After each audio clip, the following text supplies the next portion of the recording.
Rachel Levine, the Assistant Secretary of Health, has been named a 4-star admiral and is being hailed as the first female 4-star admiral to not be female or an admiral. The move came only moments before I was named the first two-legged horse with glasses to win the Kentucky Derby after I ran around my room in a circle shouting, "Look at me, I'm a horse, and I've won the Kentucky Derby."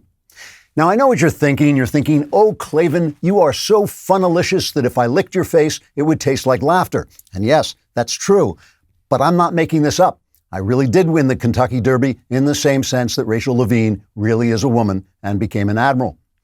President and venal houseplant Joe Biden followed the Levine appointment by issuing an executive order declaring federal employees are not allowed to laugh if they see a man walking around wearing a dress, a string of pearls, and one of those bicorn hats Horatio Nelson used to wear because he was an admiral who defeated the French Navy at sea, where admirals are. The mandate against laughter forbid not only open guffawing, but also giggling silently into your hand or trying very hard not to laugh, but unintentionally making a snorting noise that sends a gout of Mountain Dew up into your nose so that you feel like you're drowning in an ocean of pitiable delusions and governmental incompetence. China celebrated the Levine appointment by sending a hypersonic missile around the world in low orbit and using it to drop a note off on the Resolute desk in the Oval Office. The note read, "Congratulations, America, on appointing a man in a dress who has never served in the Navy as an admiral." And by the way, this note could have been a nuclear weapon. The CIA director, William Burns, reacted to the note from China by saying, quote, "Wow, cool missile. We didn't even know China could make one of those because we were too busy leaking information to the New York Times about American politicians we don't like and totally missed the fact that China now has a nuclear missile that can fly into our airspace completely undetected. It sure was nice of them to send that note, though," unquote. Mr. Burns then appointed his daughter's pet bunny Flower as a 00 agent with a license to kill, hailing the rabbit as the first 00 agent with long ears and fur. Other recent administration appointments include the blonde girl from Game of Thrones as the official mother of dragons, and of course, Joe Biden as President of the United States. Trigger warning, I'm Andrew Klavan, and this is The Andrew Klavan Show. I feel hunky-dunky, life is tickety-boo. Birds are winging, also singing hunky-dunky-doo. Ship-shape, tipsy-topsy, the world is zippity-zing. It's a wonderful day, hurrah, hooray! It makes me want to sing. Oh, hurrah, hooray! Oh, hooray, hurrah! All right, we are back laughing our way through the fall of the Republic. We're going to be talking about woke thugs and whether they're going to bring us to the brink of civil war. Plus, we've got an interview with the writer-star of a new movie about C.S. Lewis, and we'll be asking the important questions, should you believe in ghosts? Plus, in the mailbag, are lustful thoughts sinful? You will get the definitive answer here, 100% correct, guaranteed. That's why you should subscribe to the show on Apple Podcasts. It helps us out tremendously, especially if you leave a 5-star review if you like it. If you leave a 5-star review and you don't like it, that also helps us out, so do that too. You want to subscribe to our YouTube channel, the Andrew Klavan YouTube channel, not the Daily Wire one, my specific Andrew Klavan YouTube channel. You will get original content there. If you hit that little bell, we will deliver it personally with 8 tiny reindeer and a very small sled that'll fit down your... I'm just making all this stuff up. Just subscribe to the YouTube channel, damn it. And if you leave a comment, and the comment is sufficiently bigoted, racist, sexist, homophobic, any number of those, we will read that comment on the show because it'll fit right in with the rest of our content. I don't know how to pronounce this. Guy de Lombard, it's Guy Lombard, says, "For years, my wife and her ex tried to get pregnant and it never happened. But then she married me and all I had to do was look at her and she got pregnant. The only explanation I can think of is that I shop at Rock Auto." That is obviously true and will make a good Hallmark movie or maybe something on HBO X. Before we talk about the thugs out there on the street, I want to warn you about the thugs on the internet. How do you choose which internet service provider to use? The sad thing is most of us have very little choice because ISPs operate like monopolies in the regions they serve. Many ISPs log your internet activity and sell that data to other big tech companies or advertisers. To prevent ISPs from seeing my internet activity, I protect all of my devices with ExpressVPN. ExpressVPN is a simple app for your computer or smartphone. It encrypts all your network data and tunnels it through a secure VPN server so that your ISP cannot see any of your activity. Think how much of your life is on the internet. Sadly, the list of people you've messaged, sites you've visited, videos you've watched get tracked by tech giants who can sell your information for profit.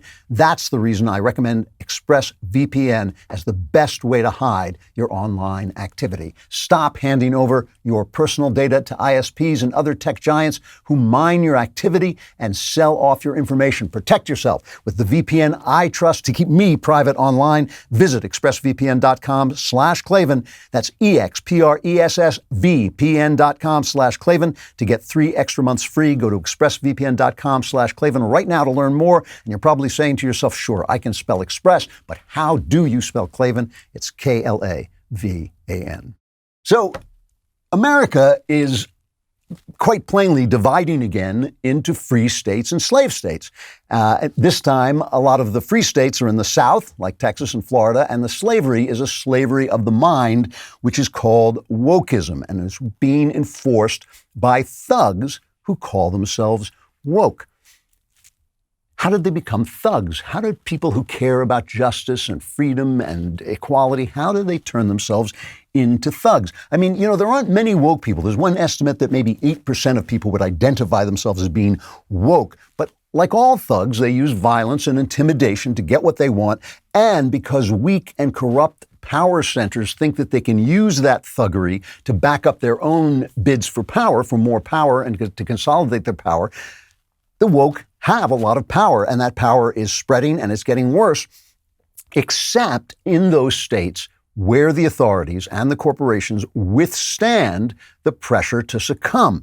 So how do the woke become thugs, and what gives certain states like Texas and Florida the manliness to stand up and face these people down and remain free? And can they continue to do that? And as always, I think the answer to all these questions lies in the ideas. People like to personalize politics, and of course there is a personal element to politics. They like to say, oh, this one's out for power, that one's corrupt, this one's that and that, all of which may be true. But basically, people are governed by the ideas that are in their heads, and when ideas are wrong and when they are misplaced, they lead you down a garden path into a very, very dark place very quickly. In the free states, like Texas and Florida, the conservative states, the red states, individual freedom is basically the purpose of their politics. They see politics as a way of preserving individual freedom. That's their definition of America. It's what they want. And the feeling is, and I of course agree with this, that individual freedom allows the fullest expression of the dignity of a human person, right? If you want to be who you are and express what you do and do everything that you feel is the right thing to do, you need to be free to do it. Individuals build businesses, they have ideas, they create families, and they improve the lives of everyone. And we recognize that because man is sinful, individuals given enough freedom will do evil things, and we think a certain amount of that evil should be tolerated because the freedom is the purpose of what we do. The best expression of this philosophy is James Madison in the Federalist Papers, who said, if men were angels, no government would be necessary. If angels were to govern men, neither external nor internal controls on government would be necessary. In framing a government which is to be administered by men over men, the great difficulty lies in this: you must first enable the government to control the governed, and the next place oblige it to control itself. In other words, we understand there is a balance of power. We have to play power centers off one another, and the purpose is to keep men as free as possible. But in the slave states, freedom is not the first purpose of what they're doing. That is not what they say. If you don't think so, I don't know if you got to see Joe Biden's CNN town hall the other night. Was it last night? Unbelievable. It was. I could just imagine Jen Psaki running around the Oval Office going, where is he? Who let him out? Oh, no, he's on CNN, because it was just a train wreck. And this is invitation only easy questions, only CNN reporters. So these are toting, lowlifes are going to only ask the easy questions. And he just kept blowing it. And one question, and what I want to get to is this is one question where they asked him about vaccine mandates and whether they were objectionable because they compromised freedom. And here is this clown's reply. The two things that concern me One are those who just try to make this a political issue. Freedom. I have the freedom to kill you with my COVID. No, I mean, come on. Freedom. Freedom. We don't need no stinking freedom. The guy's so demented, he doesn't remember what country he's in. See, this is not the first thing that the woke thugs think about. What they think about is goodness. They think about fairness. They think life is unfair and they want to make it fair. And they think all unfairness is due to human evil, right? It's not just built into the system. So in order to make things fair, they need power. They need power from on top to control your freedom and make you good. And that turns people into thugs. It turns people into thugs. You know, the reason for that, the reason it turns people into thugs, you know, there was a hint of this. There's this clip going on. Barry Weiss, he just won a big award. I'm not sure the name of the award, but it was the award for courage in journalism. So congratulations to Barry. But there's an exchange she had with Miss Brian Stelter on CNN, which has now got 1 million hits. And if you listen to this exchange, you will see why being woke turns you into a thug, even if you start out as a nice person. Here, let's just listen to what Barry is saying. Brian Stelter is reacting to one of her Substack pieces. This is cut 7. And Barry says, you know, the world has gone mad, and she tells why. You write, there are tens of millions of Americans who aren't on the hard left or the hard right who feel the world has gone mad. So in what ways has the world gone mad? Well, you know, when you have the chief reporter on the beat of COVID for the New York Times talking about how questioning or pursuing the question of the lab leak is racist, the world has gone mad. When you're not able to say out loud and in public that there are differences between men and women, the world has gone mad. When we're not allowed to acknowledge that rioting is rioting and it is bad, and that silence is not violence, but violence is violence, the world has gone mad. When we're not able to say that Hunter Biden's laptop is a story worth pursuing, the world has gone mad. When, in the name of progress, young school children, as young as kindergarten, are being separated in public schools because of their race, and that is called progress rather than segregation, the world has gone mad. Now listen to Ms. Stelter's reply to this, which is unbelievable. You say we're not allowed, we're not able. Between... Who's the people stopping the conversation? Who are they? People that work at networks, frankly, like the one I'm speaking on right now, who try and claim that, you know, it was racist to investigate the lab leak theory. It was. But I mean, who let's said just that take at an CNN? example. But I'm just saying that when you say allowed, I just think it's a provocative thing you say. You say we're not allowed to talk about these things, but they're all over the internet. I can Google them. I can find them everywhere. I've heard about every story you mentioned. Course. So I'm just suggesting, of course, people are allowed to cover whatever they want to cover. But you and I both know, and it would be delusional to claim otherwise, that touching your finger to an increasing number of subjects that have been deemed third rail by the mainstream institutions and increasingly by some of the tech companies will lead to reputational damage, perhaps you losing your job, your children sometimes being demonized as well. And so what happens is a kind of internal self-censorship. You know, the guy, he says, what are you talking about? You're not allowed. What do you mean? What could this possibly mean? He's talking to a woman who had to resign. This is obviously a very talented young lady, right? I mean, I know Barry. She's a very smart person. She's a really good journalist. She's just making hay in Substack. She's doing a great job. This woman had to resign her job at the New York Times, a very, very influential, prestigious job that a young woman should be thrilled to have, and they should have been thrilled to have her. She had to resign her job because she was being bullied by people for simply saying basic truths like the kind of truths she's talking there. And Brian Stelter's like, what do you mean you're not allowed? You could say it. You know, it's an incredible thing. What is it? It's a fantasy. She's talking about reality not being allowed. Why is reality not being allowed? Because woke is a fantasy. The idea of woke, the entire idea that you are woke and you are somehow more awake to injustice than everybody else around you is already a fantasy. But the key thing, it's just like I was talking about socialism. Why is socialism is immoral? And I talked about the fact that socialism posits a good state that will redistribute everything fairly. But there is no such thing as a good state. There are only people with power, and the more power they have, the more corrupt they get. Well, there is also no such thing as perfectible man. There's no morality without reality, and woke is not a real philosophy that actually deals with the things with people as they actually are. Just like James Madison is the spokesman for our philosophy of freedom and its balances and its compromises and the things we have to deal with, their spokesman is Ibram X. Kendi, the guy who invented sort of he's the spokesman for anti-racism. Now, I think Kendi is really a dope. I think he is dumb as a brick. And like when they gave him the National Book Award, I thought, wow, they should have given it to a brick. It would have really been. But here, let me just read a little bit of what he says. He says, the only remedy to racist discrimination is anti-racist discrimination. The only remedy to past discrimination is present discrimination. The only remedy to present discrimination is future discrimination.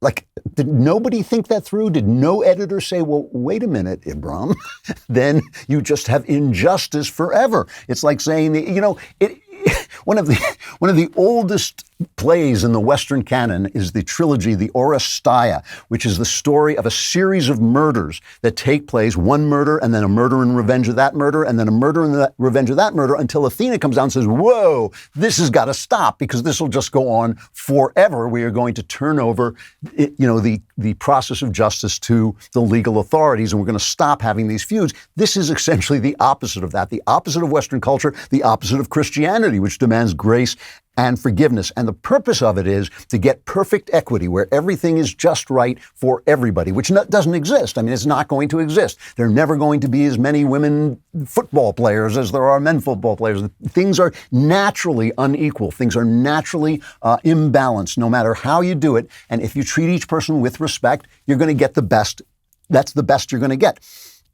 But he says, because he sees this everywhere and it's always a problem, inequity is always due to prejudice, to racism. Kendi writes, we are surrounded by racial inequity as visible as the law, as hidden as our private thoughts. And there it is right there. Now you've become a thug. Now you've become a fascist thug because you are woke. You are woke. You have a higher moral vision than everybody else. And even your private thoughts have to be controlled. If you want to see, there's this New York Times article by Lindsay Krause. She's a senior editor at the New York Times.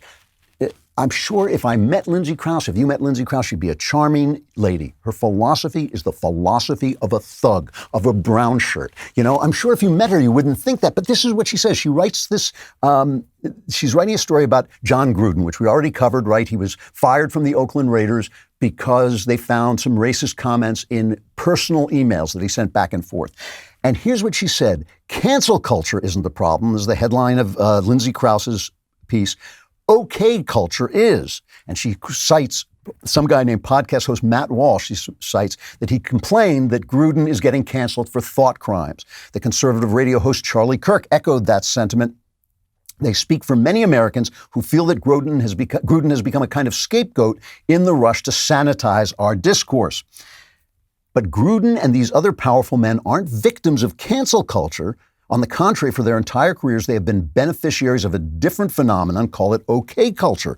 Okay culture is what allows the kind of noxious discourse in Gruden's emails to continue for years. Here's how it works. Do you have a sexist, racist, xenophobic, homophobic, or fat-shaming thought? Are you smart enough to know you shouldn't say it in public? Are you a powerful and successful person? Just make your mean remark or crass joke to a select group who hold similar views, or at least wouldn't dare challenge yours. Don't worry, it's okay. It's time to stop litigating whether these punishments are fair and to start thinking more deeply about why the behavior they punish seemed okay in the first place. It seemed okay because people, I'll give you 3 reasons why it seems okay. It's private, right? We understand human nature. It's flawed, and you can't perfect it without crushing it. So people have a right to say certain things, and we know that certain things are not so good to say in public, so we can say them privately. 2, life is unfair. Some unkind statements are true. Fat people are less healthy. Black people commit more crime in America. Men who think they're women are factually incorrect. So some things that you say that are kind of cruel are also kind of true. And you might want to say them at their rootest in a private setting where you have the absolute right to say it. And 3, the ability to be honest about our feelings, right? Our opinions in private is part of being a complete individual. I've had friends who've said to me, I don't like black people because they commit so much crime, or fat people disgust me, or people write this to me all the time. Homosexuality, gay people are immoral, inherently immoral. I may not share those feelings. I may think those feelings are wrong. I may think they're shallow. It doesn't matter. It doesn't matter. I respect the person's individual experience, what the left calls his lived experience. And so we let people say these things and be these ways in private, and we govern a little bit more what we say in public because we understand it's going to have an effect on people that we don't know, and we don't want to give license to people to do things they shouldn't do. To do otherwise is thuggery. The opposite of this, what she calls okay culture, is thuggery. It assumes that you have some moral perch, wokeness, that gives you an insight into what people should say and that you should spend your time governing their thoughts, and that is going to make the world a better place. It will not make the world a better place. It will only crush the souls of your fellow human beings, crush the discourse that makes us free, crush the expression of our personhood, which is the essential act of being free, the expression of our personhood, even when we're wrong, even when we're small, even when we're being nasty. Expressing that in the proper place, in the proper time, is part of our humanity. The woke have turned themselves into thugs because they've lied about what it means to be a human being, and they've lied to themselves, thinking that they have some insight that they call woke. Just call it thuggery, because that is what it is.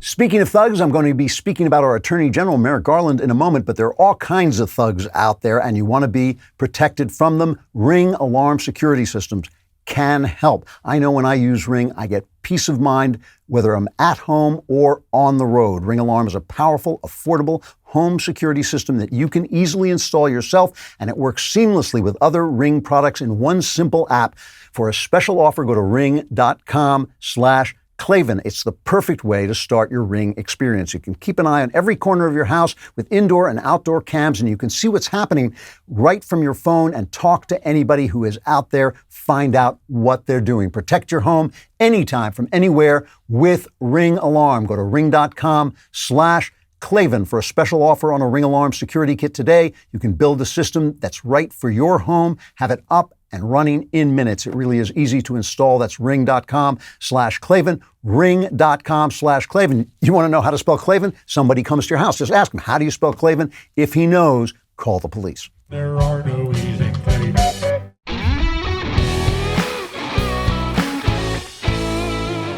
It really is amazing how even a small flaw in an idea can be like a stain that turns everything dark. In the same way that a good idea is like a little pinpoint of light. You keep moving closer and closer toward it. Ideas work themselves out into their natural conclusions, no matter how extreme that is. And it just is amazing how when you take this woke idea, this idea that somehow by controlling people's private thoughts, you can force the world into fairness, that the world is naturally fair and only the evil actions and thoughts and words of people make it unfair. That idea just poisons everything because you're constantly looking for ways in which to confirm what is just untrue. And it's human nature that you start down this road and you've gone 10 miles down this wrong road. You don't want to walk back those 10 miles. So you think, well, you know what? It's actually, I have a reason why I'm walking down this road. And you may think it's the wrong road. It may be getting darker and darker. I may be doing more and more horrible things. I may be stripping Americans of their freedom. I may be bullying comedians to keep them silent. I may be causing innocent people to lose their jobs. But, you know, just a few more miles down this road and I am going to get it right. You know, there's a story recently at MIT, a geophysicist, a star geophysicist named Dorian Abbott was going to give a public lecture on geophysics, right? That's what the lecture was going to be about. But it was found out that he opposed affirmative action, which had absolutely nothing to do with it. Now, in colleges now, you have if you're not in college or you don't associate with colleges, you might not know this. You now have to sign what is essentially a loyalty oath to get the job saying you are committed to diversity. I'm not committed to diversity. I don't care what color people are. I don't care if one profession attracts all white people or all Asian people or all black people. It doesn't matter a damn to me. It's just whether they're good at what they do and whether they have the talent to do what they do. But because this guy did not approve of affirmative action, he was canceled from giving a speech about geophysics, right? And here is a woman, one of the women who complained is named Phoebe Cohen. She's a geosciences professor and department chair at Williams College. She was angry about it, and she said, this is what she said, the idea of intellectual debate and rigor as the pinnacle of intellectualism comes from a world in which white men dominated. So the fact that white men dominated meant that this idea of intellectual debate and rigor, which is what the intellectual life is. The intellectual life is debate and rigor. That is how you get a good intellectual life and good ideas.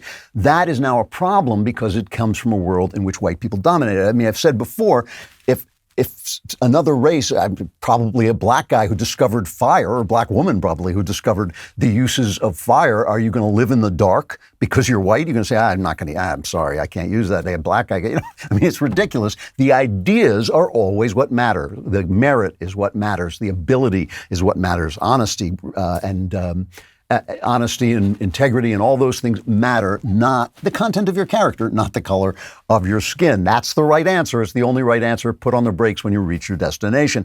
Condoleezza Rice was on The View. George W. Bush's former Secretary of State, very, very bright woman. She, in fact, they did a test and she actually doubled the IQ of the View panel and the audience simply by walking into the room. Pretty amazing. Here's another thing that has gotten, I think, a million hits. They were asking her about critical race theory. Now, she'll tell the story herself. Here's Condi Rice. I grew up in segregated Birmingham, Alabama. I couldn't go to a movie theater or to a restaurant with my parents. I went to segregated schools till we moved to Denver. My parents never thought I was going to grow up in a world without prejudice, but they also told me that's somebody else's problem, not yours. You're going to overcome it, and you are going to be anything you want to be. And that's the message that I think we ought to be sending to kids. One of the worries that I have about the way that we're talking about race is that it either seems so big that somehow white people now have to feel guilty for everything that happened in the past. I don't think that's very productive. Or black people have to feel disempowered by race. I would like black kids to be completely empowered, to know that they are beautiful in their blackness, but in order to do that, I don't have to make white kids feel bad for being white. So somehow this is a conversation that has gone in the wrong direction. So the amazing thing about this clip, that you might have missed it because it goes by so fast, is she said that her parents taught her that racism is somebody else's problem. I grew up believing that too. I mean, I grew up a Jew. I knew what racism was. And I always said to myself, well, I'm not going to be defined by the people who hate me. Compare that to the people who are pretending that there's some different made-up gender on TikTok who do nothing but complain about the fact that no one else will accept their fantasy as their own. The whole thing, the State Department is issuing, it's Gender Pronoun Day. You know, we all have to believe in your pronouns. I don't believe in your pronoun. If you get to use whatever pronoun you want, I get to use whatever pronoun I want to describe you. That's the way it goes. I'm going to give you my version of reality, and you're going to be outvoted because my version of reality is reality. So what she is saying is, look, if somebody hates you for the color of your skin, an irrational thing to do, if somebody minimizes your abilities or thinks you're less than you are, that's their problem. Your problem is to keep your eye on the prize. Remember, we had Harry Stewart, one of the Tuskegee Airmen, the only interview where I actually started to get a little nervous because I was in the presence of greatness. I was in the presence of a kind of moral greatness that most of us don't have, and I was really unnerved by it. I said to him, how did you become a fighter pilot in World War II for a country that didn't even think you should be allowed to fly a plane? He said, I kept my eye on the prize. I kept my eye on what I was doing, not on what people thought about me. That's the opposite of woke. It's the opposite of thuggery. You don't have to control other people's thoughts to do that. What you have to do is control what you are doing, what you can do, and know what you can do. You know, in schools now, this is a huge deal. In schools, these teachers have put forward this critical race theory, and it's simple racism. That's all it is. This anti-racism stuff is racism. I don't have to say it again and again, but they're teaching people that if you're white, you're an oppressor. That oppression is according to color as opposed to according to, philosophy, culture, ideas. And they're teaching these kids this stuff, and you have to silence people who protest, even if it's the children's parents. Because when you're lying, one truth dissolves all the work you've done to build up this cathedral of lies. One little truth, it's like pulling out that bottom of the Jenga tower. Your entire cathedral of lies comes down when somebody tells the truth. That's why you got to silence Dave Chappelle. That's why you got to silence Steve Crowder. That's why you got to silence anybody who tells the truth when you are building a structure of lies. So now they've basically taken these parents. I mean, what is more sacred in a society than parents defending the rights of their children to learn the values that they think are the right values? You know, speaking of TikTok, here's a teacher on TikTok reacting to parents who protest against this ugly, thuggish, small-minded, twisted-hearted, poisonous philosophy, sometimes called critical race theory, but let's just generalize all wokeness, all wokeness. Here's a teacher reacting to parents complaining about this. Here's your ostinato. Terrorist, terrorist, purple for parents are. Terrorist, terrorist, purple for parents are. While some had good intentions, they all were misinformed. Now threatening violence, doxing teachers has become the norm. They come to school board meetings with lots of things to say, and they will bully, cuss, or scream if they don't get their way. Now, the thing is, they should get their way because it's their children, right? You should not get your way and your stupid ideas. And that smiling face, that smile of lunacy, I mean, that is a smile of wickedness and lunacy. I mean, you only have to, if you're watching, you can see it. That is part of this kind of structure of lies that you're in, that you have to have this complete certainty, because once you entertain a dissenting view, the whole building comes down, and that's what makes it thuggery. And what makes the thuggery spread, the stain spreads, when people in power think that they can use your wickedness and your thuggishness to implement and increase their power. So here's a montage from our friends at Grabian of Democrats on TV reacting to parents who say, no, you're teaching our children stuff that's not true. I'm sorry, I know you like this idea, but it's not true. Here is their reaction. This is cut 10. Violent looking, angry, spewing parents outside of these schools. Individuals intent on creating chaos for the sake of creating chaos. These actions could be the equivalent to a form of domestic terrorism. This becomes a security crisis in a sense for the nation. This may also mobilize even more law enforcement to be at these meetings. It is dangerous to our children when the parents themselves are the school bullies. I think one of the worst things is the actions at the board meetings. The calling of names. Tyrant, Marxist, communist. We've never seen anything like we're seeing at these school boards now. What on earth has happened in this country? Sometimes they're not even talking; they are yelling and creating chaos. Things have become so scary at these meetings. I don't think parents should be telling schools what they should teach. New laws may be necessary. There's always the possibility that people will face criminal prosecution. See, I don't know what the name of the guy who was saying we've never seen anything like this. I was a small town reporter. I covered school boards. School board meetings can get highly, highly emotional because people are dealing with their children, the most precious thing in the world to them. And sometimes these teachers are wrong. And in this case, they are deeply, deeply wrong. They are immoral. What they're teaching the children is immoral, including their ideas about sexuality and their ideas of what kind of sexuality is appropriate to show to children, and their idea that they should be in charge. I mean, teach them to read, for crying out loud. Teach them to do math. It's not their job to spread their left-wing lies and their left-wing ideas to these children. So these parents are absolutely right to be upset. In Loudoun County, they're absolutely right, where kids have gotten assaulted in the bathroom, and they covered it up. And we now know they knew about it. We now know that the school board was informed. The school board lied and said we weren't informed, but they actually did know about it. We know this from emails from the superintendent.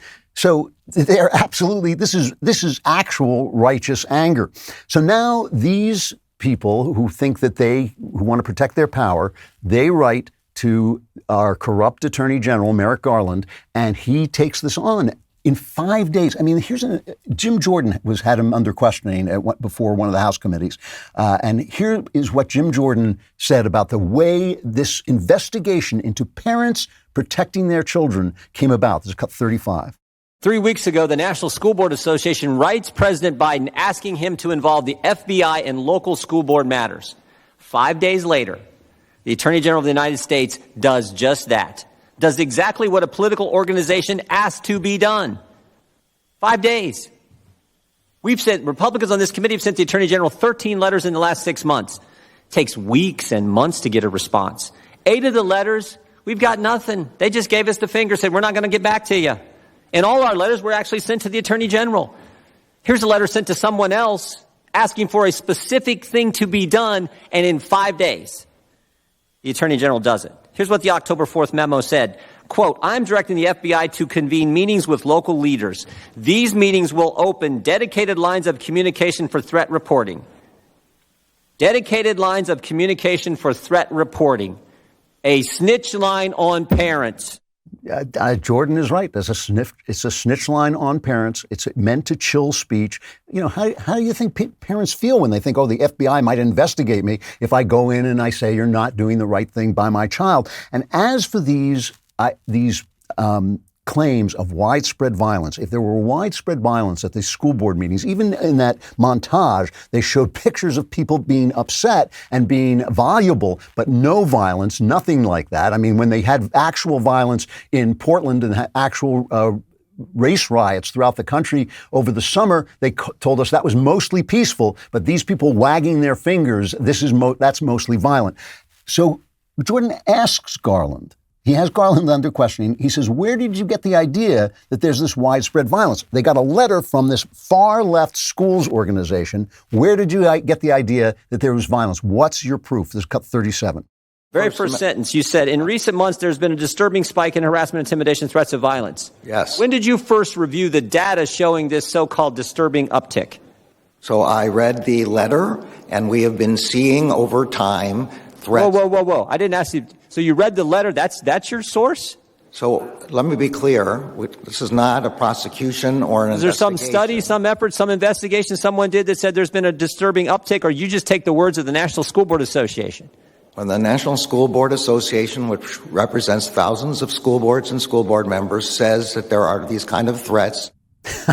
Essentially, he reacted because the lines of power coming up from this woke thug philosophy, this thuggery that is on the streets, is moving up the line because it serves the powerful. Thuggery always serves the powerful. Silencing people always serves the powerful. Lies always serve the powerful. The truth is what brings power to its knees.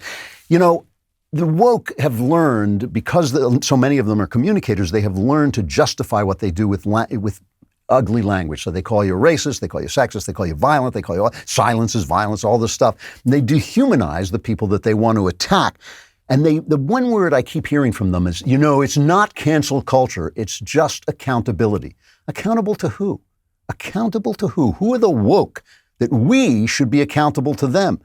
These people who burn down cities, who tear down statues of better men than themselves, people like Columbus and Washington and Jefferson, who achieved more for human good in their lifetimes than these people ever would, all of their lifetimes put together. These people who legitimize racial bigotry, who teach sexual perversion to our children. Why are we accountable to them? They are thugs. We are not accountable to them. We are accountable to our traditions, to our history, to our religion. We are accountable to all those things. We are certainly accountable to our God, but we're not accountable to these thugs. And so those people who have the courage or simply the interest to stand up against them in Florida, in Texas, in South Dakota, in places where they will stand up against the thugs, they're going to have a different culture. And the question is, what becomes of a country that has two such cultures? One culture based on an idea that something impossible, perfectible man will bring about something else impossible, perfect equity. And the other with a simple idea that no, there's a balance between freedom and power, and we have to keep that balance intact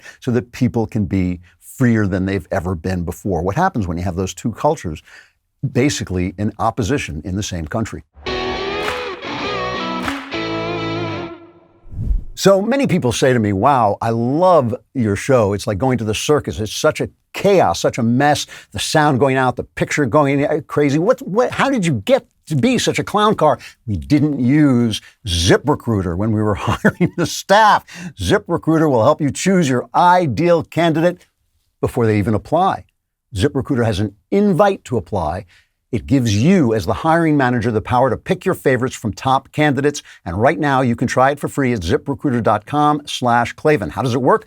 You post a job on ZipRecruiter. They send you the most qualified people for your job. Then you can easily review the candidates and invite your top choices to apply.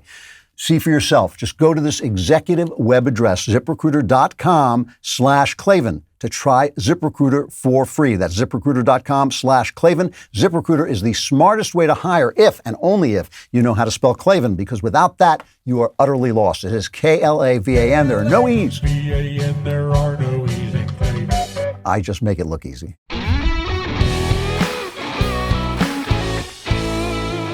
In one of his most famous speeches, sometimes called the House Divided Speech, Abraham Lincoln, he was speaking at the Republican convention, he said, if we could first know where we are and whither we are tending, we could better judge what to do and how to do it. And that really is the question that's facing us now on the right, those of us who believe in freedom, those of us who are dispirited by what we're seeing, the thuggery that we're seeing and the thuggery moving up through the ranks of government. Lincoln went on famously to quote Jesus. He said, "A house divided against itself cannot stand. I believe this government cannot endure permanently half slave and half free," as we are now again, half woke and half free.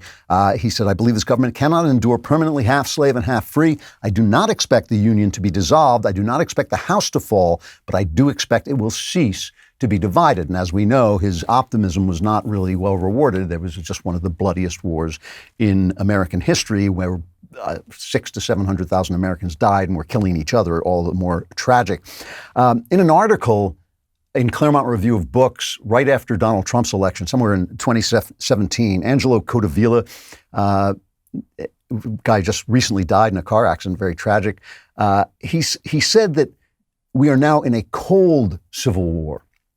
And I usually hate language like that. I hate overblown comparisons, comparing people to Hitler because you don't like the fact that they sneezed the wrong way, whatever. When the left compares a Donald Trump to Adolf Hitler as if they had no idea what history actually looked like, or when you describe, a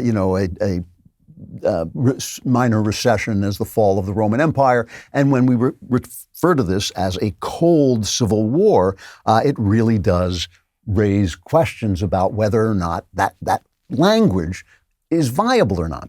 And I would say this. It's viable, that language is relevant, if in fact a large number of people share the divided values we have. Because the woke value is anti-American.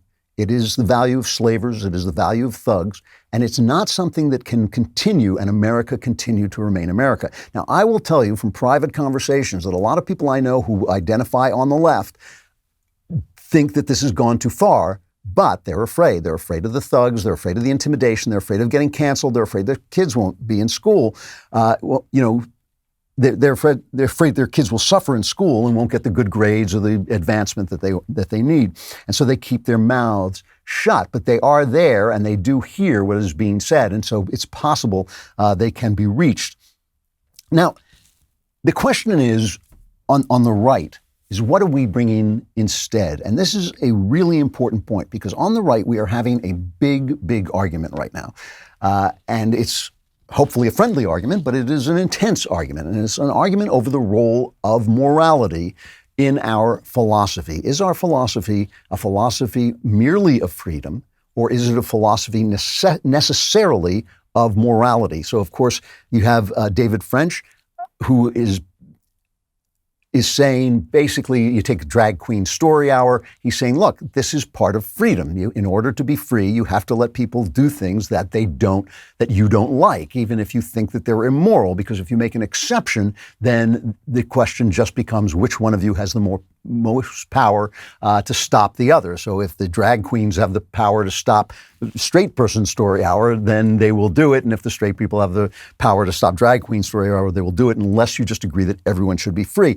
Then you have people, Walsh and Knowles, I would say, are among them, Sohrab Ahmari, these are a lot of them Catholics, who say, whoa, no, there is a moral basis to freedom. You can't have a freedom alone. You have to have a moral freedom. If freedom becomes chaos, if freedom becomes evil, then freedom itself is not worthwhile. And then you have, and you've heard these arguments on Backstage, you've heard us at least get into them a little, then you have someone like Ben Shapiro, who basically is a federalist, a localist, who says, look, you can only enforce morality in a place where people basically agree, right? You can only enforce he said, the way Ben put it, he said, if you were in my neighborhood where there are a lot of Orthodox Jews and you wanted to pass a law restricting movement on Saturday, when Orthodox Jews take the day off, he said, I would have no problem with that because basically it would be community standards. And certainly we mostly agree on states' rights to set their own standards.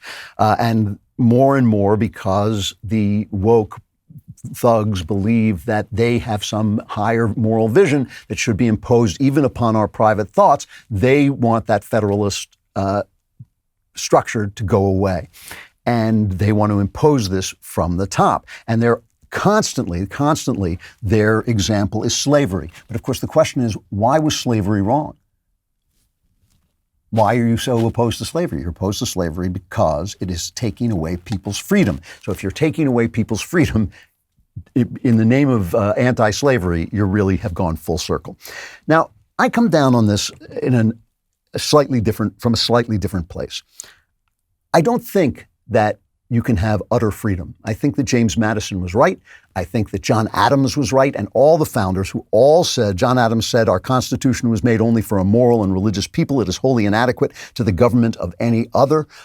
That's usually interpreted to mean that the religion gives us a sort of moral structure that we will follow, and so therefore the government doesn't have to make us moral because we already will be moral because we have this brilliant Christian structure, which is what he was talking about. And I think that there's truth to that. I simply do not think that you can be utterly free and remain free. And this is where I really take issue with David French, though I respect some of what he's saying. I respect the idea that we don't want to get into a place where we are enforcing every moral thought that we have, every moral attitude that we have on everybody else, right? I think that we have to get into a place where people basically agree. In the broad spectrum of things, people basically agree, yes, there is a moral order. It looks kind of like this. And within that moral order, we can turn a blind eye to certain things, but certain things have to be regulated for the good of freedom so that we can continue to have freedom. Because once morality falls apart completely, then you haven't got freedom, you have chaos. Plato talked about this. I mean, people have known this from the very beginning of democracy, right? Plato's right there at the beginning of democracy. He said the way democracies fall is that liberty itself becomes an idol, and all people want is the liberty, and therefore chaos comes, and finally people say we need to get out of this chaos, and they appoint a strong man to bring them out of the chaos. And that's always the fear. That's how democracy falls. My problem, of course, is if I enforce morality, how much can I enforce morality before we're not dealing with freedom anymore? How much can I enforce my sexual mores on somebody before I have taken away his right to live his life as he sees fit? How much can I, enforce my idea of what it means to be a moral nation on somebody before that nation has ceased to be free? So I believe that a lot of these things are cultural, and a lot of our fights are cultural. And this is why I have been so frustrated with the conservative movement for not getting into the culture. And by the culture, I don't just mean making money, making movies. I don't just mean making art. I also mean the way we live, that when we live, when we start to celebrate freedom as a means of living a wild, crazy life, of having the kind of fun that the left has promoted as being the pinnacle of life, I don't think we're going to remain free. Cultures before have moved from the kind of license and the kind of immorality we are going through now and the kind of craziness we're going through now to a better place. They have moved to a better culture. It happened just before the Victorian era when they came through a revolutionary time when everybody was calling for sexual freedom, feminism, the end to marriage. There was a lot of that going around. That congealed into the Victorian society, which I believe was one of the pinnacles of human civilization for all its flaws. It happened again in the 1950s because of the war that reminded people that, yes, there is such a thing as evil. You cannot be free to do anything you want. I think it can happen now. I think we have to push forward with convincing people on the moral sphere before we can push forward with moral laws. I do believe that we are going to have to act as states in conflict with the federal government. Will that lead us to a hot civil war? If we have these two completely different cultures, one of two things is going to happen. Either the culture that we create will be so appealing that the slave cultures will start to come around, or we will really get into trouble into trying to keep the country together when it no longer wants to stay together. We can but try. We do not know what is going to happen. Lincoln didn't know what was going to happen, and we don't know. And being in despair is no help because it doesn't necessarily mean you're on to the truth. I think we have to begin with the conviction that people can be convinced of the right if they see the right in action, and then we have to start acting in our localities according to the right. And that means in your personal life as well as in your governmental life. We can but try. I do believe that we can actually reform the country before we tear it apart. And I think we're going to have to try. All right, in just a minute, we're going to be talking about ghosts. And ghosts know if you're going to wear a sheet over your head, it better be a really comfortable sheet. And that's why all the best ghosts use MyPillow. MyPillow wants to give back to our listeners. You can get great discounts on all MyPillow products if you go to MyPillow.com right now and click on the radio listeners specials. You can get deep discounts on MyPillow's mattress toppers, towels, so much more. MyPillow is offering a buy one, get one free offer on Giza sheets for all the ghosts out there. These are top quality sheets that you will love whether you're a ghost or not. All MyPillow products come with a 60-day money-back guarantee and a 10-year warranty. Go to MyPillow.com and click on the radio listeners specials for the buy one, get one free offer on the Giza sheets and use promo code DailyWire at checkout or call 1-800-651-1148. You will also get deep discounts on all MyPillow products, pillow, slippers. I love the slippers, by the way, the MyPillow mattress topper and MyPillow towel sets. MyPillow.com and enter Daily Wire or call 1-800-651-1148. Tell them Daily Wire sent you, 1-800-651-1148. These deals won't last forever, so call now.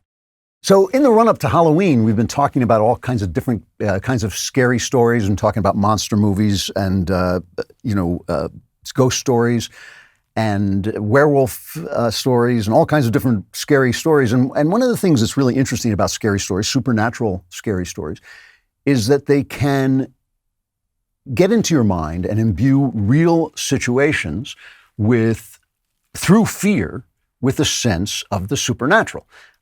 When I was a child, maybe 7 years old, I had a genuinely traumatic experience. I used this experience in one of the trilogy of Another Kingdom. I think it's in the second book of the Another Kingdom trilogy, where I badgered my father into taking me to a horror movie called Horror Hotel. It was called City of the Dead in England. And I was scared stiff. It's a story of, the first 20 minutes of this picture are great. It is a great horror movie for 20 minutes and then it falls off the table. It's not very good the rest of the way. But what's interesting is it was made at the same time as Psycho and uses a technique that in Psycho became famous, which is that it introduces this heroine, it gets you involved in her story, and then she goes to investigate this hotel she's in. She goes downstairs and she is kidnapped by a group of witches and she's sacrificed. And the sacrifice, just like the killing of Janet Leigh in Psycho, is very sexualized. And for a kid of 6 or 7, it was just an absolutely terrifying experience.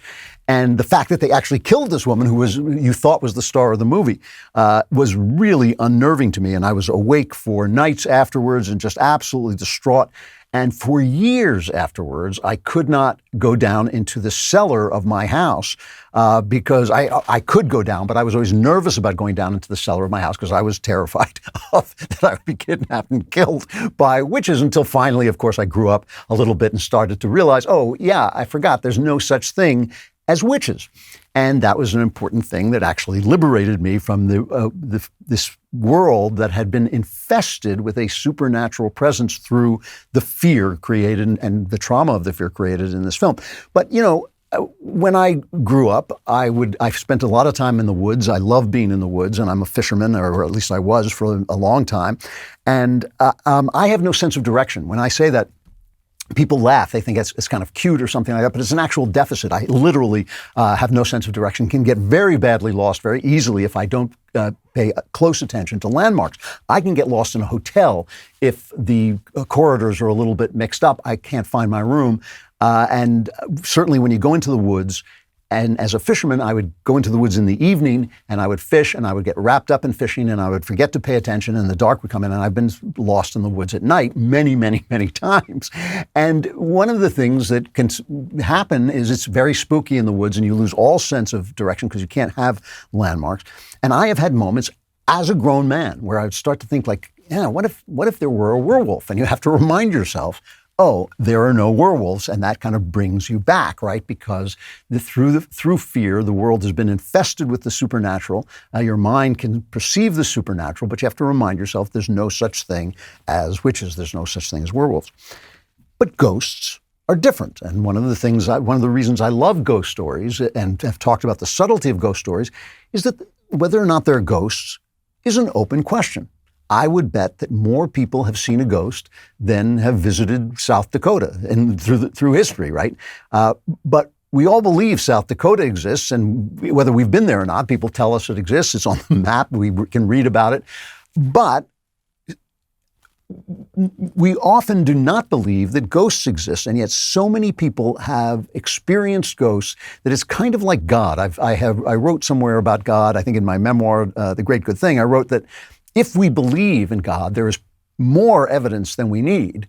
But if we don't believe, no evidence can be enough. And the same thing can be said of ghosts. I frequently, whenever I'm in a group of more than 10 people, not whenever, but frequently when I'm in a group of 10 people or thereabouts, I will say, has anyone ever seen a ghost? And almost always someone has, and very often it is not who you'd expect, the person who believes in astrology or the person who believes in whatever crazy cult is going through the culture at the time. It is oftentimes a very, very sane, very down-to-earth person who says, yes, I had this experience and I don't know what to make of it, but this is what happened. And sometimes it's that they heard an argument going on in the next room and went in and found the room was empty, and in the morning they went down and the innkeeper said to them, oh yes, we have that argument. There's these people, man who killed this woman, and sometimes you hear that argument. I've heard that story. I've heard many, many stories like that, and I have to say that it impresses me. It impresses me that so many people have heard it. Now, I have gone searching for ghosts my whole life, and I have never come anywhere near. My daughter Faith and I, when we lived in England, we would look up the most haunted hotel in a town. We would stay in the haunted hotel. We would wake up at midnight and go searching through the haunted hotel. We would go to haunted venues, places where a phantom coach was supposed to appear on October 19th at midnight or whatever it was. Never saw a damn thing. I mean, not one even strange weirdness ever. And I'm such a cynic and such a down-to-earth person. I'm not a cynic, but I'm a very basic down-to-earth person that really I'd have to see a transparent guy in chains going, repent before I believe that I was looking at a ghost. The one experience that I have had, I've told this story before, but when my dog died, I loved my dog very deeply. I miss my dog to this day. She lived a great life and she lived till 15, and then we had to put her down. She was just on the verge of dying. And I went home and I was very sad. And I decided I was going to go on my elliptical machine in this little patio, which was right on near the place that she used as a restroom. We had a little piece of lawn that she used as a bathroom. And I was on the elliptical and the door swung open. The door to this little patio I was in, it was an enclosed patio, swung open. And I looked around and I thought, oh, it's my dog, Dash, has come to say goodbye. And there was about 5 seconds went by, and then the door swung closed again. And that's the only eerie experience I've ever had. Most public ghost stories have been debunked. Frequently, mediums are usually exposed. We were talking about World War I, or we'll be talking about World War I with C.S. Lewis. With World War I, with the vast extent of the death, people became very involved in spiritualism, and that became a fad. Arthur Conan Doyle, the inventor of Sherlock Holmes, very famously became a spiritualist, and he had a very funny relationship with Houdini, the magician, because they became good friends, and Houdini would perform tricks, and Arthur Conan Doyle would say, yes, that's magic. And Houdini would say, no, it's a trick. I'm a magician. I do this for a living. And he couldn't convince Conan Doyle that it was just a trick. And when someone that Houdini loved died, he lost all his faith, and he got very angry at mediums and spiritualists, and he and Conan Doyle had a falling out because Conan Doyle would never stop believing. All right, back to ghosts in just a minute. But one thing you do not want to be haunted by, what a brilliant segment, is the way you invest your IRA. That's why you want to go to Alto Crypto IRA, because you can trade crypto like Bitcoin and avoid or defer the taxes. Get into investing in crypto and do it in a tax-advantaged retirement account. Alto's Crypto IRA is the easy way to get crypto into an IRA. Trade all you want without the tax headache. Create an account in just a few minutes. Invest with as little as $10. No setup charges. Secure trading 24/7 through Alto's integration with Coinbase. 80+ coins available, including Bitcoin, Ethereum, and Cardano. Want some sushi swap with your Bitcoin? No problem. Alto has you covered. Industry-leading security, the advanced encryption standard for wallets and private keys, multiple ways to fund your account. You can make a cash contribution, transfer cash from an existing IRA, or roll over an old 401k.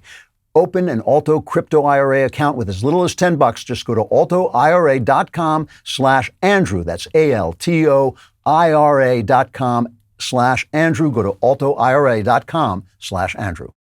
In the old days, it was easier. Like, so many people saw ghosts. And of course, there was a belief in the Bible, and there's a ghost in the Bible. In the first book of Samuel, King Saul is trying, he wants to get rid of the necromancers. And he declared it was blasphemy for sorcerers to speak with the dead. So the king began to have them all executed. But then the Philistines started to gather a massive army with which to attack Israel. And King Saul got upset, and he decided he needed to talk to the dead prophet Samuel. He went to a woman who was a medium and said, the witch of Endor, she's usually called, and said, find me, raise the ghost of Samuel. And she said, no, I can't, because King Saul, would have me killed for doing this. He's outlawed this. And he said, no, I'm King Saul, and you won't be punished. And she raised the ghost of Samuel. And this caused a lot of problems for Christians, because where did the ghost of Samuel come from? Where was he? If he was damned, he couldn't get out of hell. If he was in heaven, he wouldn't come down from heaven. Most Christians believe that there will come a time when the dead awake and have new bodies and have perfected bodies, but there was really no place for the ghost to be. And so they would explain it away. They would say, well, the witch of Endor was a ventriloquist, which she may have been, but that's not what it says in the Bible. Or they would say that it was a demon. It was a demon. And that may be true, but that's not what it says in the Bible. So it was a very difficult thing. So the Catholics came up with the idea of purgatory, and purgatory made a lot of sense. Purgatory made a lot of sense because most of us aren't really evil enough to go to hell and not really good enough to go to heaven. So purgatory was kind of a way station where you could be purified of your sins, and then you could pass on to heaven. And maybe something could come out of purgatory and haunt us and warn us, like the ghost of Jacob Marley in The Christmas Carol. He comes out of a purgatory that he's going through, and he says, avoid my fate if you can, Ebenezer Scrooge. And Ebenezer is warned by that, and he sends him spirits to talk to him. So that purgatory kind of solved this problem. However, purgatory also created a line of corruption in the Catholic Church, which was that if you donated money to the Catholic Church, you could get one of your friends or relations out of purgatory. You could lessen the time that they spent in purgatory. It was called indulgences. And this became, the church didn't support raising money on those grounds. But of course, it happened anyway. And especially when they were trying to build the great cathedral, they needed the money. And this became a kind of bad practice that spread around. And Martin Luther finally said, this is a bad thing. And he hammered up his 95 Theses, chief among them being stop selling indulgences. And that started the Protestant Revolution. Now, when the Protestants became a loud voice, when they became an authoritative voice, they said all this stuff, including purgatory, is complete nonsense. Transubstantiation is nonsense. All the power of priests, nonsense. We don't need priests. We can talk to God directly. We do not need the church to interpret the Bible. We can read the Bible. That's why the Bible started to be translated into the local languages, because they said we want to take the power of translating the Bible away from the priests and give it to the people. This is why the scene in Hamlet with Hamlet's father's ghost is so powerful, and why I've always argued that Hamlet is really about this moment in time when the church falls apart. Because when he sees the ghost of his father. We'll show a little clip of this, and the ghost of his father is obviously in purgatory, but Shakespeare is in Protestant Elizabethan England, and if he puts forward a Catholic worldview, it could get him canceled, like real canceled, where you don't come back from. Shakespeare scholar Stephen Greenblatt writes that Hamlet is a young man from Wittenberg with a distinctly Protestant, which is where the Protestant Revolution began. He's a young man from Wittenberg with a distinctly Protestant temperament, but he's haunted by a distinctly Catholic ghost. Here's the scene. I am thy father's spirit, doomed for a certain term to walk the night, and for the day confined to fast in fires, till the foul crimes done in my days of nature are burnt and purged away. But that I am forbid to tell the secrets of my prison house, I could a tale unfold, whose lightest word would harrow up thy soul, freeze thy young blood, make thy two eyes like stars start from their spheres, thy knotted and combined locks to part, and each particular hair to stand on end like quills upon the fretful porcupine. But this eternal blazon must not be to ears of flesh and blood. So Hamlet is stuck with the fact that this guy is in purgatory, but does he believe in purgatory? And that's why I think I think that Hamlet is so frozen in his decision-making powers, because he can no longer establish the truth, because the vehicle of truth, the Catholic Church, has fallen apart. So this is why, one of the reasons, I think, maybe the central reason why I love ghost stories and why scary stories are so powerful in general. Through fear, they cause us to see the supernatural in the natural world.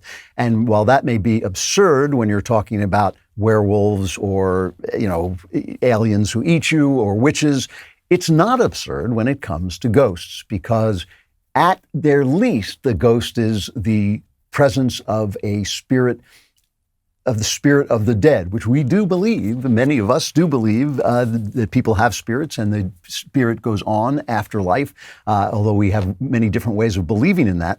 Whether or not spirits walk the earth or not, I don't know. I don't think really anybody really does know. But to imbue the natural world with a sense of the supernatural that may, in fact, have a profound truth to it, is no small thing. And a ghost story, even if it only does it for one moment, even if it only does it when after you close the book, you sort of look around and feel the world is a little bit more eerie than it was, is telling us, or at least helping us to see a great truth in the world that hides that truth. And that to me is what great stories do all around, and why ghost stories are oftentimes great stories. All right, more to come. But what is also coming is the holiday season. And if you want to give a truly meaningful gift, you've got to try paintyourlife.com. I used it. It really is good. You get a professional hand-painted portrait created from any photo at an affordable price, or you can combine photos of people or places you love into one painting. Choose from a team of world-class artists and work with them until every detail is perfect. It's a user-friendly platform, makes it easy to order a custom-made hand-painted portrait in less than 5 minutes. It's fast. You can receive your portrait in as little as 2 weeks, and you can send any picture. It can be a person, it can be a special place that you love, a cherished pet, anything you want. It makes the perfect birthday, anniversary, or wedding gift. At paintyourlife.com, there's no risk. If you don't love the final painting, your money is refunded, guaranteed. And right now, as a limited time offer, you can get 20% off your painting. That's right, 20% off and free shipping. To get this special offer, text the word Andrew to 64,000. That's Andrew to 64,000. Text Andrew to 64,000. Paint your life. Celebrate the moments that matter most. Terms apply. Available at paintyourlife.com/terms. Again, text Andrew to 64,000. All right, we're going to talk to the star and writer of a terrific movie about C.S. Lewis that I just watched, coming right up. But first, let's take a moment to laugh at Disney and ESPN, because their loss is our gain. Again, the entertainment Goliath has ousted one of their talented sports reporters from ESPN, named Allison Williams. Allison is a college football and basketball reporter who had been with ESPN for 10 years until she announced her resignation this week because Disney, ESPN's parent company, is forcing its employees to receive the COVID-19 vaccine or face termination. Allison chose to wait while she tries to have a child. The CDC claims the vaccines are safe for pregnant women, but is it the CDC's choice to make her Allison's? It's wrong to force Americans to choose between their livelihoods and their freedom to make personal medical decisions. We started the Daily Wire to fight the left and protect our rights, so we are excited and thrilled to announce that we have signed Allison Williams to lead a very special sports series exclusively for our members. More details to come.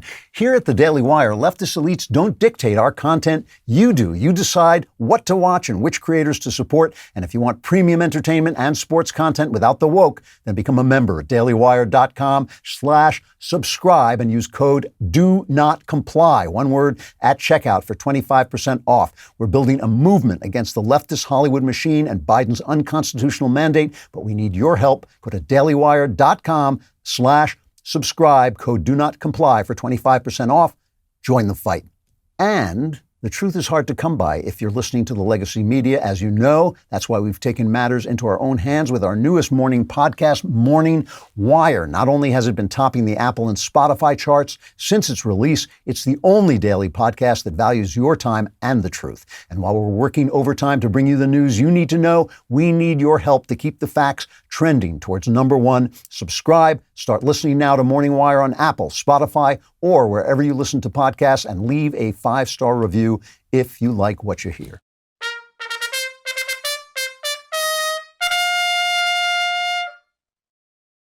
My guest today is Max McLean, a very talented actor, producer, writer. We met at the prayer breakfast in Washington, D.C. We both made speeches about God to journalists, which actually caused the journalists to burst into flame. It was a very dramatic event. Max runs the Fellowship for Performing Arts in New York City, which does Christian material, and he's done a lot of work on C.S. Lewis. I saw his wonderful version of the Screwtape Letters on stage, and now I've watched a movie he's made of a stage performance about C.S. Lewis's conversion experience. It's called C.S. Lewis, The Most Reluctant Convert. We have just a little bit of it right here of the trailer. I never cared for my name, Clive Staples. The world came to know me as C.S. Lewis. Perhaps you read my books.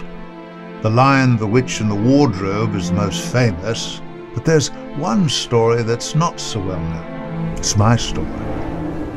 And who better to tell it than me?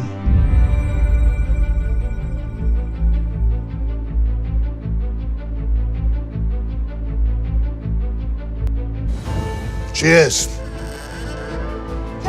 Hey, Jack, no, stop. Don't disturb your father. Boys! Your mother loves you very much.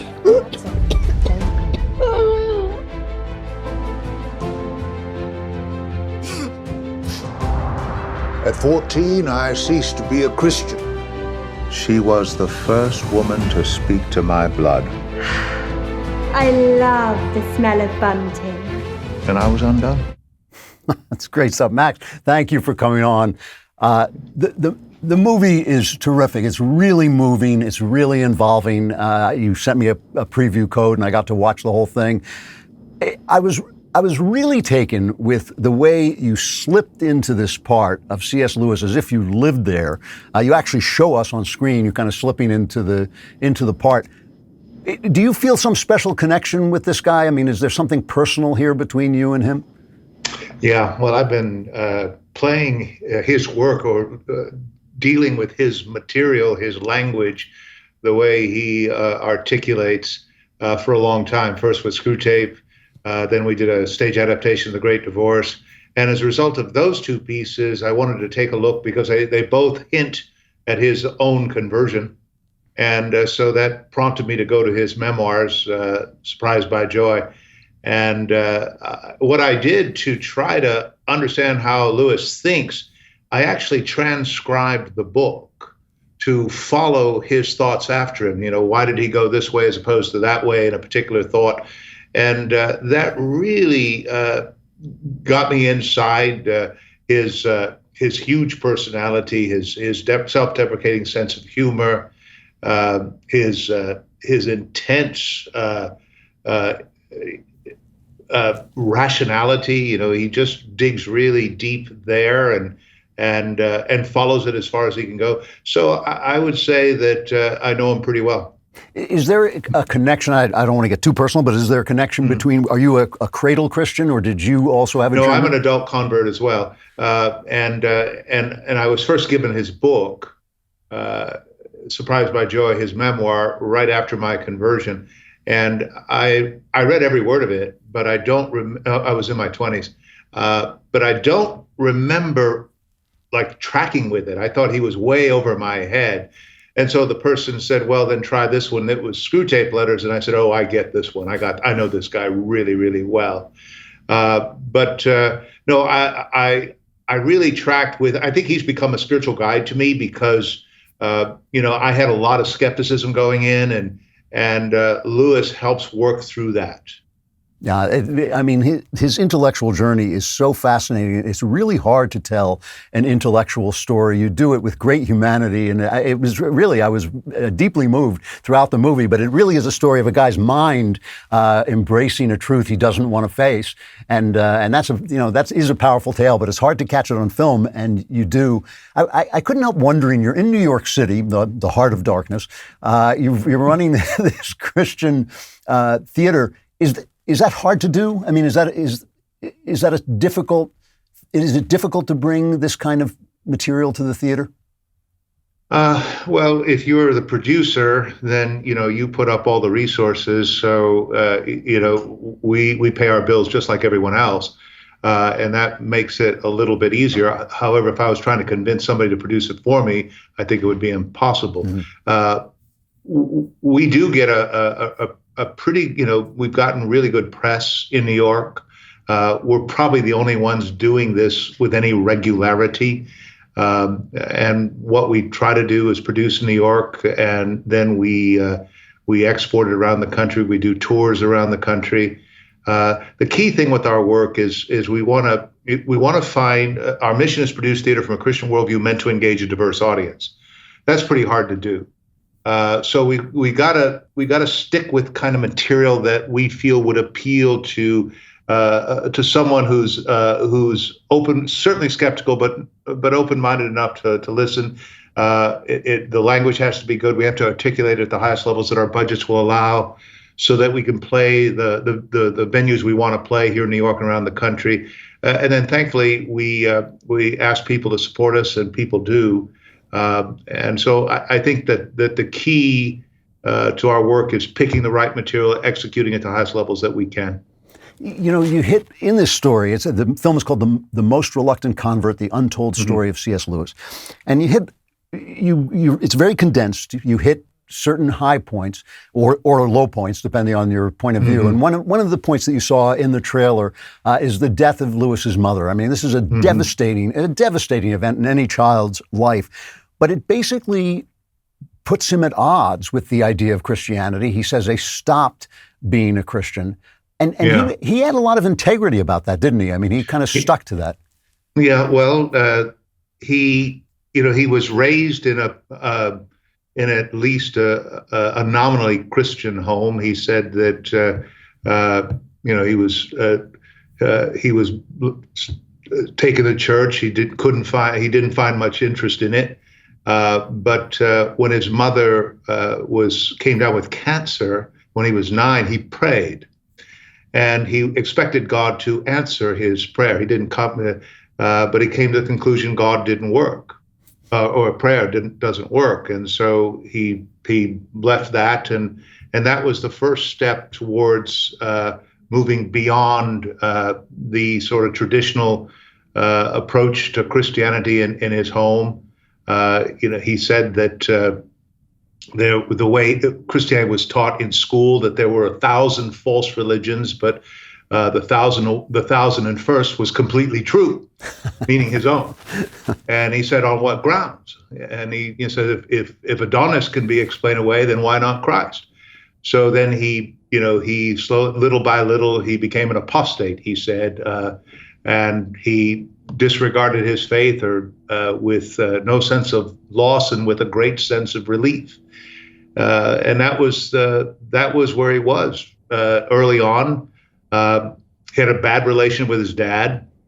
He he saw the butchery of World War I, and he came to the conclusion after that that either there's no God behind the universe, a God indifferent to good and evil, or worse, excuse me, or worse, an evil God. And it's from that low point that the journey heads upward, and most of it was rational, but with Lewis, rational was tied to his emotions very, very closely. If something was true, he believed it, and he went with it as far as he could. And probably the biggest issue was rationality. Someone asked him if logic and reason brings forth indisputable truth. He says he thinks it does, and is asked if his moral and aesthetic values were meaningful. He said it was, and so the person said, well, then his materialism had to be abandoned, because materialism is all atoms colliding in skulls. It's all physics and biochemistry. There's nothing beyond that. And Lewis came to the conclusion that life at its ultimate reality had to be at some level intelligent. And that was the first step. You mentioned World War I. I've always been fascinated with World War I. It seems to me that it's the complete death of the greatest culture that has existed on Earth so far. Just a complete collapse for no apparent reason except that it's time. Right this minute, I'm reading a book I'm shocked to find I'd never read before, Testament of Youth by Vera, which is a classic memoir of World War I. And one of the things that happens is, with so much destruction, so much loss, so much grief, she loses her faith. She comes out of it basically an unbeliever. C.S. Lewis was in World War I. People forget this, as you say, and he was badly wounded. And the description of it in the film is kind of remarkable. Can you kind of convey some of that? Because it really took me aback what happened. Well, he was wounded, and the first thing he said, as soon as I was hit, he said, I thought this was death. He felt no fear, no courage, just the thought, here lies a man dying. Then he makes this extraordinary parenthetical phrase, it wasn't even interesting. But it was, he did talk about it was an abandonment of rationality. It was the sheer imbecility of it. There was nothing, there was nothing redeeming about it. And then when he got home, everybody just tried to forget about it. Yeah, it's over, and he did too. And but ultimately, he never could. He suffered from terrible dreams most of his life, and he actually has some shrapnel in his body to the day of his death. Yeah, it's very impressive that you forget, because he's such an intellectual, such an elevated thinker and an elevated writer. You forget that he was in this absolute cataclysm, blood-drenched cataclysm, lost a friend in it, and saw the worst that human beings can do. You show, again, it's really concise the way you did this. I was really impressed with the way you got very, very complicated ideas into a very short amount of space. But he became part of this group, the Inklings, where he was friends with Tolkien, who was obviously another great fantasy writer, and this guy, Owen Barfield, who's probably the least well-known of the Inklings. He is one of my favorites. He's a brilliant, brilliant man, a terrible writer. You have to read every sentence he wrote 3 times to even get any kind of sense out of it. Once you get the sense, it's really brilliant. This relationship that they had, was that all the Inklings? Were there 3 of them, or were there more?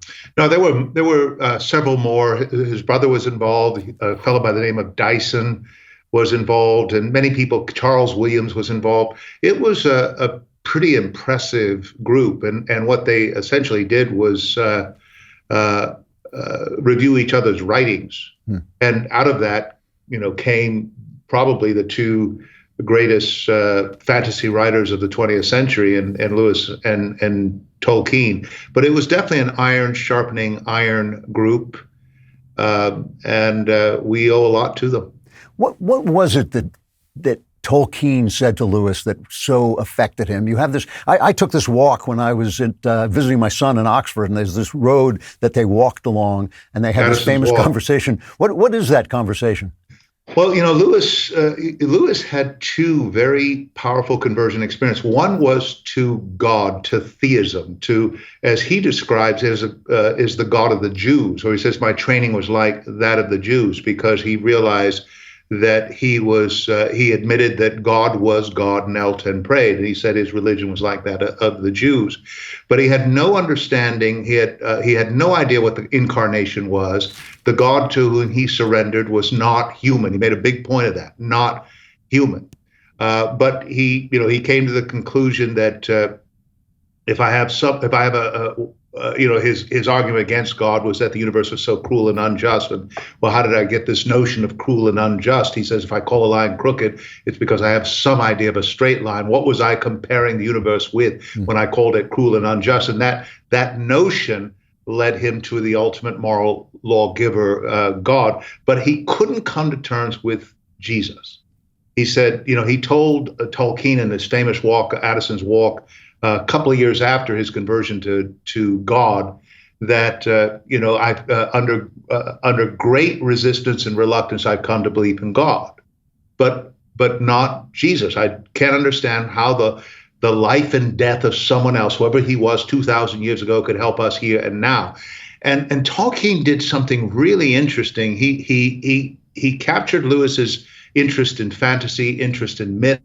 And he said to Lewis that when you meet a god sacrificing himself in a pagan story, dying god myths like Balder, Osiris, Dionysius, all those dying god myths, he says you like it very much. And you're mysteriously moved by it, provided you meet it anywhere except in the Gospels. And so he says, and then he says this, he says, the story of Christ is a myth, working on us, and I love this idea, working on us in the same way as other myths, with one tremendous difference. It really happened. Yeah. And something happened mysterious at that moment. There was a rush of wind that Lewis captures in his memoirs. But what that did, it made Lewis begin to read the gospel differently. He started reading it like a hero story. Like a myth, because here was the true myth in which all other myths point. And so that got him to the conclusion, what do I do with this person, Jesus? And of course, he came up with his very famous trilemma. Either this man was a liar, a lunatic on the level of someone who claims to be a poached egg because he claims to be God, or else he is who he said he was. And he said there's really no other real alternative if you take the gospel story seriously. So that was the key moment, which of course he said later, I know very well when, but hardly how I made the final step, which is when he was on the motorcycle ride to Whipsnade Zoo. He says, when we set out, I did not believe that Jesus Christ is the Son of God. When we reached the zoo, I did. Talking to Max McLean, the actor and writer of The Most Reluctant Convert, The Untold Story of C.S. Lewis. I want to make sure I get this in. How do people see this? You gave me a code, but how do they get to see it? Well, it's there's a website, cslewismovie.com, cslewismovie.com. They can see a trailer. I think we're on about 600 theaters around the country. I think they've actually we just added Canada. It's selling very well, I'm happy to say. Advanced sales are. It premieres November 3rd. Okay. November 3rd, which is a week and a half away. Now they told me originally that it was only going to be available on November 3rd. Is that still true? That's right. That was the original. We were on a kind of a prove-it deal with the movie chains, the AMCs, the Regals, the Cinemarks, and all those. And so far, though, that they've added other days. And will it be available after that at some point? Well, what's interesting is that contractually, I'm not allowed to talk about what happens after. Okay. But the answer is yes. Well, again, Max, it's a great performance. It's a genuinely terrific performance and a very, very simple performance, as great performances always are, and just a very moving story, well told. The Most Reluctant Convert, The Untold Story of C.S. Lewis. Max McLean, it's good to see you. If you're ever around town, let me know, and we'll get together. Love to see you again, Andrew. Thanks Delighted. a lot. Remember, thank you so much. Thanks. Bye-bye. Bye. So last week we missed the mailbag, which means your problems have had a chance to grow larger, to cling to you, to grow on you like moss. And now it's time to get rid of them because the mailbag is back. And here it is, the mailbag. 40% of all products coming into the United States of America on the West Coast go through Los Angeles and what am I doing here? That's great. All right. Now I don't know what I'm doing here. From Justin. I have a question that is as hard for me to ask as it may be for you to hear. Nothing's hard for me to hear, pal. I've heard everything. In your last show, you said that if all the time you spent thinking about the female body in your life was taken away from you, you'd be 26 years old. This is the case. It seemed to me that you then use this to support the conclusion that straight people and gay people are wildly different in their desires. But I think it supports the opposite idea that we're all the same because everyone lusts after someone. That is also a legitimate way to look at it. He says, for me, it's women, and when it's not my wife, it's sin. I hate it. I wrestle with it. I ask God to take it from me, yet I persist in it. I have a gay brother I dearly love, and when he lusts after a man, this is also a sin. We both have spent an inordinate amount of time lusting after people who are not our wives. I don't believe that God lets either of us off the hook for this sin. The only difference is he's not married, and I have a legitimate God-glorifying place to express the sexuality he has given me in an uncorrupted way. My question, do you think what Jesus says about marriage, married people becoming one flesh, applies to homosexual relationships? If so, why? If not, then how is it not a sin, a corruption of what our holy God who made us intended? I ask this as a genuine fan of both you and Spencer, no Klavan, no relation, and as someone who loves his gay brother and wishes the best for him as well. Well, I have to start early on in this, we both read the scripture. We both read the same words. We both regard it with reverence as the word of God. I read it completely differently than you do, okay? When you say, I lust after women, when it's not my wife, it's sin. I hate it. I wrestle with it. I ask God to take it from me. That doesn't sound like life in abundance to me. That sounds like kind of miserable. And I don't think it's what Jesus says. I don't think it is how Jesus commands us to live. I mean, it really does get me, just speaking generally, that Jesus says, my burden is light, come to me, and, all you are heavy laden, and I will give you rest. He says, I want you to feel the joy that's in me. I want to give you life in abundance. And people translate that to mean I should sit around and hate myself for every thought I have of lustfulness.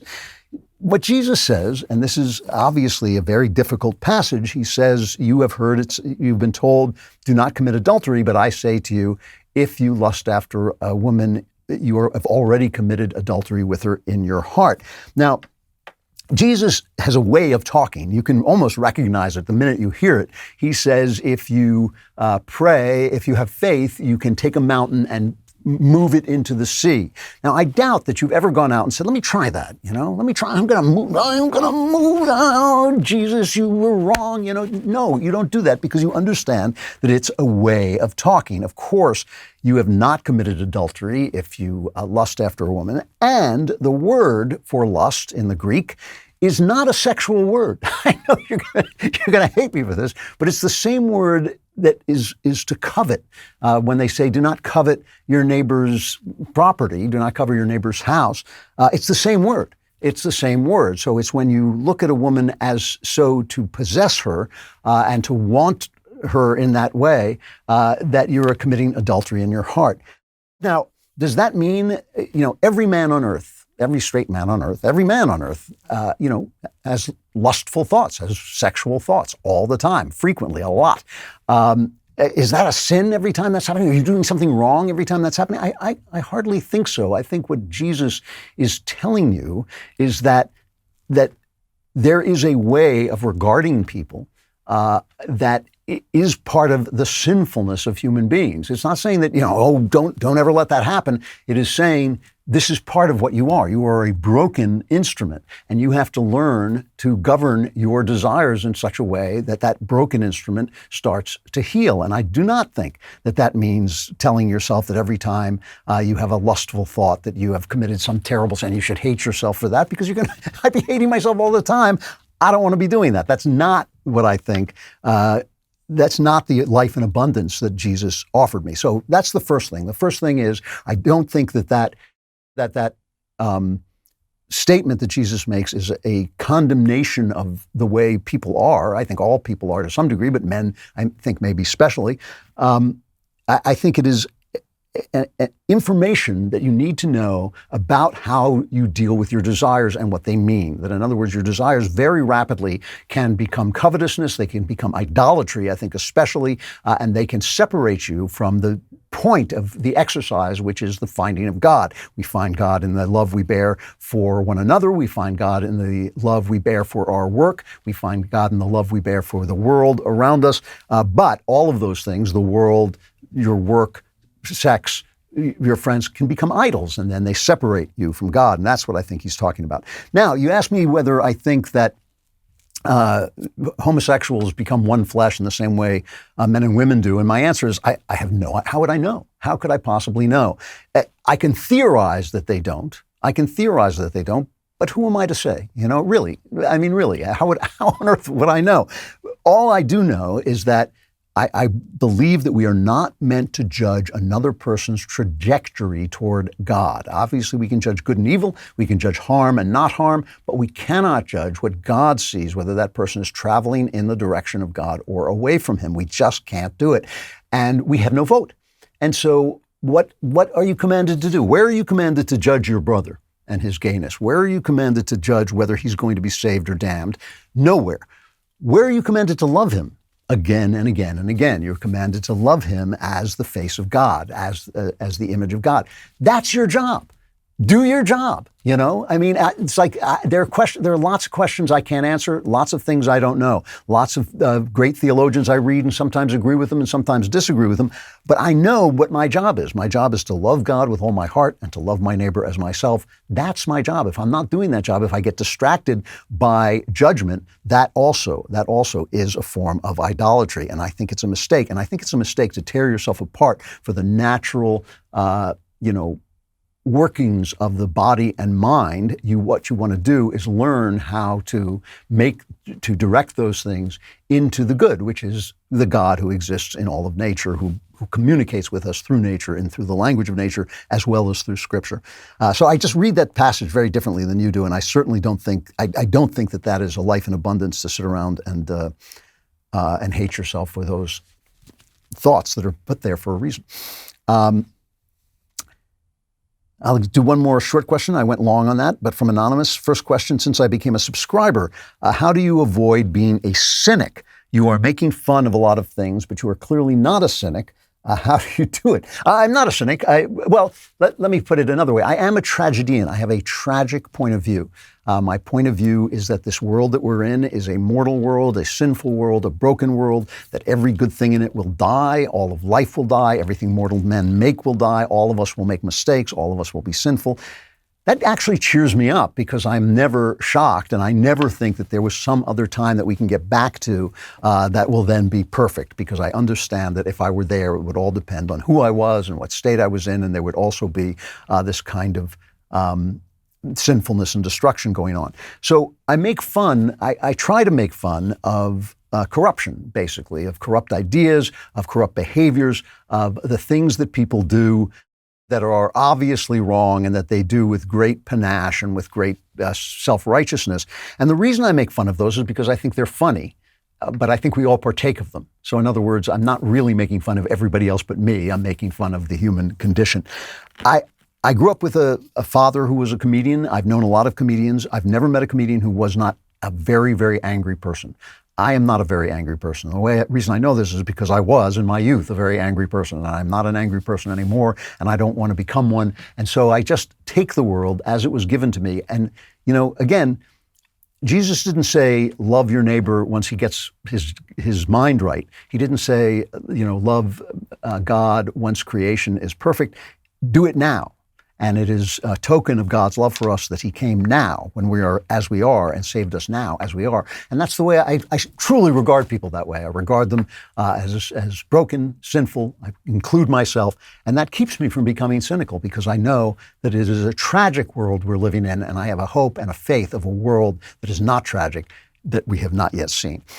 And with that note, I will leave you to plunge into a world of darkness and despair unlike anything you can imagine, namely the Klavanless week. The chances of your surviving are just really almost minuscule. But if you do, we'll be back again next Friday with The Andrew Klavan Show. I'm Andrew Klavan.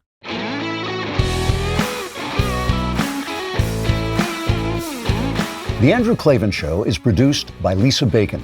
Supervising producer, Mathis Glover. Executive producer, Jeremy Boring. Our technical director is Austin Stevens. Production manager, Pavel Wadowski. Editor and associate producer, Danny D'Amico. Lead audio mixer, Mike Coromina. Animations are by Cynthia Angulo. Hair and makeup, Cherokee Hart. Production coordinator, McKenna Waters. And our production assistant is Jacob Falash. The Andrew Klavan Show is a Daily Wire production. Copyright Daily Wire 2021. Today on The Matt Walsh Show, an entire generation of kids appear to be suffering from a kind of mass psychosis. This seems like a problem that deserves more attention than it's getting. Also, megalomaniac Joe Biden brags that he has restored the soul of our nation. Merrick Garland is asked why he sent the FBI after parents at school board meetings, and his reason is less than sufficient. And how many undercover feds were at the January 6th riot? Were they the ones who encouraged the crowd to enter the Capitol?